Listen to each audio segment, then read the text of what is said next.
اس کے بعد شروع سے یعنی پچھلے 1300 سال سے وہ جگہ مسلمانوں کے قبضے میں رہی، مسلمان وہ حکومت کرتے رہے۔ بیچ میں عیسائیوں نے ایک مرتبہ قبضہ کر لیا تو حضرت صلاح الدین ایوبی رحمۃ اللہ علیہ نے جنگ لڑ کے اس جگہ کو حاصل کیا۔ بیچ میں بھی کئی مرتبہ عیسائیوں نے اس جگہ پر قابض ہونے کی کوشش کی لیکن وہ کامیاب نہیں ہو پائے۔ اس کے بعد پھر جب خلافت عثمانیہ کمزور ہو گئی اور برطانیہ نے فلسطین کو اپنے قبضے میں لے لیا تو یہودیوں کو دوبارہ بسانا شروع کر دیا گیا، اور یہودیوں نے دوبارہ دعویٰ کرنا شروع کر دیا کہ جہاں مسجد اقصیٰ ہے اور بیت المقدس کا جو پورا ایریا ہے وہ ہمارا ہے، وہاں ہماری ملکیت ہونی چاہیے۔ اس کے علاوہ ایک مغربی دیوار ہے، اس دیوار کے بارے میں بھی یہودیوں نے یہ دعویٰ کرنا شروع کر دیا کہ یہ دیوار گریہ ہے اور یہ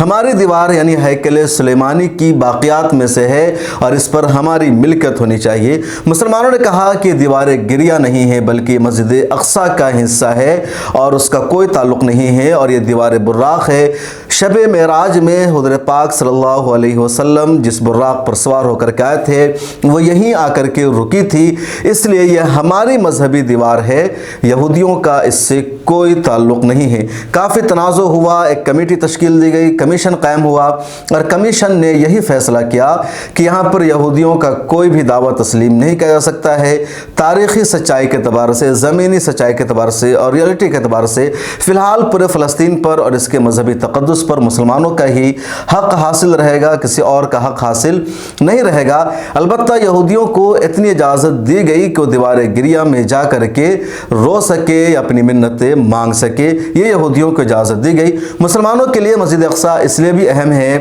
کہ جب اسلام میں نماز فرض ہوئی تو سب سے پہلے مسلمانوں کو مسجد اقصیٰ کی جانب ہی نماز ادا کرنے کا یعنی مسجد اقصیٰ کی جانب رخ کر کے نماز ادا کرنے کا حکم دیا گیا۔ اس کے علاوہ حضور پاک صلی اللہ علیہ وسلم جب معراج پر گئے تو آپ صلی اللہ علیہ وسلم مکہ سے پہلے مسجد اقصیٰ پہنچتے، یہی فلسطین، یہاں آپ کی سواری رکتی ہے، اس کے بعد پھر یہاں سے آپ آسمان کی طرف جاتے ہیں۔ تو اس دو اعتبار سے مسلمانوں کے لیے بہت اہم جگہ ہے۔ اس کے علاوہ اسلام میں صرف 3 مسجدوں کے لیے سفر کرنے کا حکم دیا گیا ہے، 3 مسجدوں کی زیارت پر ثواب ہے۔ اس میں سب سے پہلے نمبر پر مسجد حرام ہے، دوسرے نمبر پر مسجد نبوی ہے اور تیسرے نمبر پر یہی مسجد اقصیٰ ہے۔ تو اسلام کی 3 مقدس مسجدوں میں سے ایک ہے، اس وجہ سے بھی مسلمانوں کی اہمیت ہے۔ چنانچہ کمیشن نے تمام تر تاریخی حوالوں اور ثبوتوں کے ساتھ مسلمانوں کے حق کو ثابت کیا اور یہودیوں کے حق کو مسترد کر دیا۔ دیوار گریہ کے پاس صرف انہیں آنے کی اجازت دی۔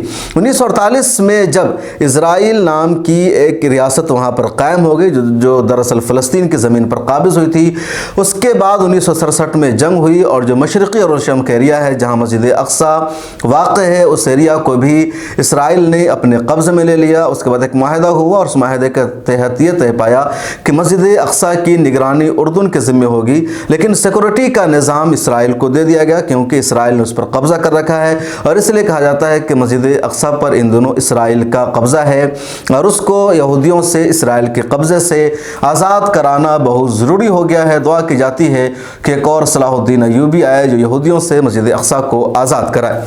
بہرحال اسرائیل کی سیکورٹی وہاں فوج لگی ہوئی ہے اور اردن کی نگرانی میں ہے اور بار بار مسلمانوں کو پریشان کیا جاتا ہے۔ اسرائیلیوں کا یہ خفیہ منصوبہ ہے کہ مسجد اقصیٰ کو منہدم کرنا ہے، زمین دوز کر دینا ہے اور وہاں پر دوبارہ ہیکل سلیمانی کی تعمیر کرنی ہے۔ اپنے اس منصوبے کو اسرائیل کھلے عام نہیں بتاتا ہے لیکن عملی طور پر یہ کام کر رہا ہے۔ کئی مرتبہ خبر آئی کہ اسرائیل وہاں پر کھدائی کر رہا ہے، سرنگ کھود رہا ہے اور اس کا یہی منصوبہ ہے کہ کسی طرح مسجد اقصیٰ زمین دوز ہو جائے، گر جائے اور اس کے بعد ہیکل سلیمانی کی تعمیر کے لیے ان کا راستہ آسان ہو جائے۔ مسلمان ان تمام سازشوں سے باخبر رہتے ہیں اور بار بار آواز اٹھائی جاتی ہے۔ اب حالیہ دنوں میں جو اسرائیل کے وزیر کا دورہ ہوا ہے اس کا یہی مقصد تھا کہ وہاں پر جائزہ لے کہ کس طرح مسجد کو زمین دوز کیا جا سکتا ہے اور کس طرح ہیکل سلیمانی کی دوبارہ تعمیر کی جا سکتی ہے۔ اچھا، اسرائیل نے جو اپنا منصوبہ بنایا بعد میں تبدیل کیا۔ اسرائیل کے یہودیوں کے مذہب کے مطابق یہ تھا کہ جو وہ مقدس خیمہ تھا یا ہیکل سلیمانی کی جگہ جس کو وہ قدس بھی کہتے ہیں، وہاں پر یہودی نہیں جاتے تھے کیونکہ ان کے مذہب کے مطابق، ان کے عقیدے کے مطابق وہ بہت ہی قیمتی جگہ ہے، مقدس جگہ ہے اور وہاں سے اگر کوئی گزرے گا تو گنہگار ہوگا، اس لیے وہاں پر کوئی گزر نہیں سکتا، کوئی جا نہیں سکتا۔ یہ ان کے عقیدے کا حصہ ہے اور وہ جگہ ان کو معلوم نہیں، چنانچہ یہودیوں کا متفقہ فیصلہ تھا کہ مسجد اقصی میں یہودیوں کے لے جانا گناہ کا کام ہے، کوئی یہودی نہیں جائے گا۔ 2007 میں یہودیوں نے اپنے اس فتویٰ کو، اپنے اس فیصلہ کو تبدیل کر لیا اور اس کے بعد یہودیوں نے مختلف بہانوں سے مسجد اقصی میں اور بیت المقدس کے ان علاقوں میں جانا شروع کر دیا۔ پچھلے دنوں یہ خبر بھی آئی کہ یہودیوں نے وہاں جا کر کے اپنا مذہبی تہوار منایا، پوجا پاٹ کرنے کی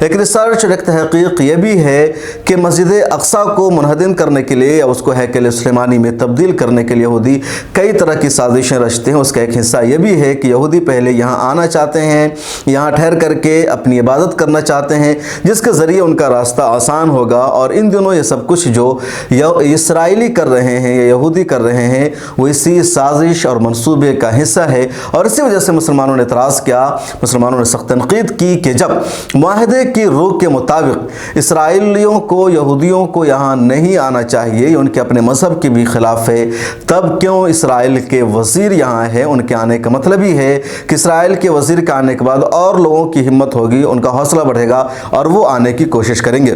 1967 کی عرب اسرائیل جنگ کے بعد جو معاہدہ طے پایا تھا، اس معاہدے میں یہ بھی شامل تھا کہ یہودی مسجد اقصی میں نہیں آئیں گے، لیکن 2007 کے بعد یہودیوں نے وہاں آنا شروع کر دیا اور زبردستی ان کو لایا جاتا ہے، کیونکہ وہاں فورس، وہاں آرمی اسرائیل کی لگی ہوئی ہے۔ چنانچہ اسرائیلی پولیس مسلمانوں کو روک دیتی ہے، مسلمانوں کے گھروں کو بند کر دیتی ہے اور یہودیوں کو مسجد اقصی میں داخل کیا جاتا ہے۔ اس طرح مسلمانوں